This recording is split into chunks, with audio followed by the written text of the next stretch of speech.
Meu nome é Maria Isabel Cordeiro da Silva Calado.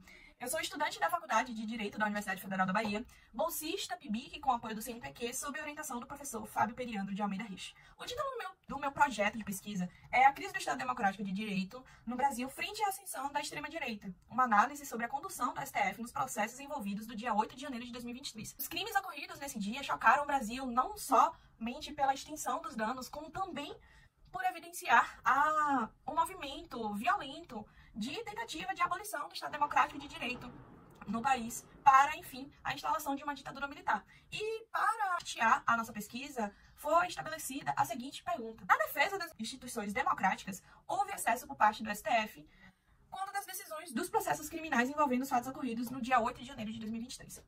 Aqui foi traçado o seguinte objetivo específico, que é discutir a atuação do STF nesses casos, para entender se houve ou não houve, nos julgamentos, um excesso nessa defesa das instituições democráticas.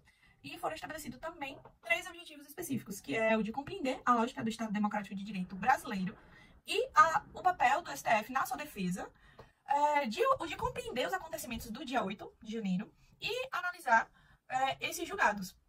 A metodologia estabelecida é, na verdade, de caráter exploratório, porque o método de abordagem escolhido foi o dialético, a partir dos métodos de procedimentos de análise jurisprudencial, de levantamento bibliográfico e análise documental.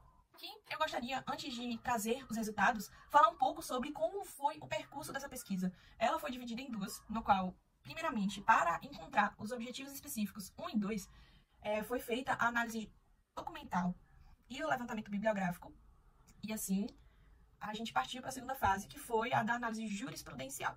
Logo de início, a gente constatou algumas questões dentro do projeto de pesquisa e de que não seria viável analisar a ascensão da extrema-direita, porquanto esse processo dura mais de 10 anos dentro da história brasileira, o que seria inviável para uma iniciação científica fazer.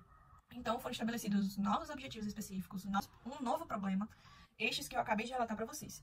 E aí, quanto aos parâmetros que serviriam de caminho para análise jurisprudencial, foi constatado que o marco temporal de 9 de janeiro até 14 de setembro revelavam que existiam pontualmente ações penais com decisões interlocutórias. Essa análise ela foi feita a partir do site institucional do STF e dos inquéritos 4.920 relativos à apuração da responsabilidade dos financiadores, 4.921, que era relativo à apuração da responsabilidade dos autores intelectuais e incitadores, o do 4.922, que era relativo aos autores materiais, e ao 4.923, que era relativo à responsabilização das autoridades estatais envolvidas no dia 8 de janeiro. Parto agora para tratar sobre os resultados encontrados na minha pesquisa, que é o de que o nosso Estado Democrático de Direito ele é estruturado sobre os princípios da soberania popular, de eleições livres e governo da maioria, conforme delineado pelo artigo 1º da Constituição de 1988.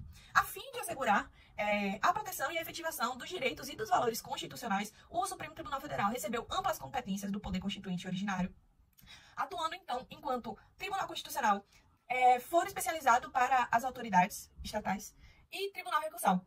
No entanto, todo esse acúmulo de competência, combinado com a interpretação extensiva da Constituição pelo Tribunal, que a gente chama aqui de ativismo judicial, tem aproximado o STF de um órgão com características políticas. Essa transformação, ainda que muito incipiente, tem influenciado diversos julgamentos.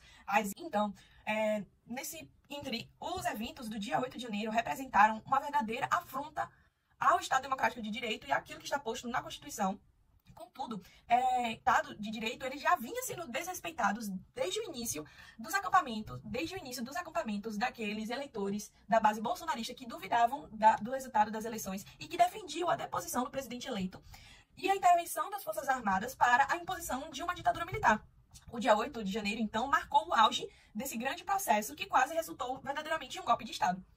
Nesse sentido, partindo para os resultados da análise jurisprudencial, um ponto de preocupação revelado foi de que, dentro desses inquéritos, de que a atração da competência originária para o STF dos denunciados sem o foro privilegiado pelo Instituto Processual Penal da Conexão pode ter comprometido o princípio do juiz natural. Existem precedentes do STF no qual eles evitam atrair para si a competência de réus que não possuem foro privilegiado, todavia não foi o que aconteceu nos inquéritos. E, portanto, aqui finalizo a exploração dos resultados da minha pesquisa. Muito obrigada.